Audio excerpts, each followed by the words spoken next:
পাহৰিব পাৰি জানো মোৰ মৰমী হেৰাই যোৱা অতীতৰ স্মৃতি কোনে বাৰু লৈছে খবৰ মোৰ মৰমী কেনেকৈ জীয়াই আছো বুলি পাহৰিব পাৰি জানো মোৰ মৰমী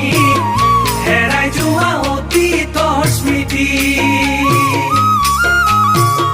কোনে বাৰু লৈছে খবৰ মোৰ মৰমী কেনেকৈ জীয়াই আছো বুলি এনেকৈ এদিন বা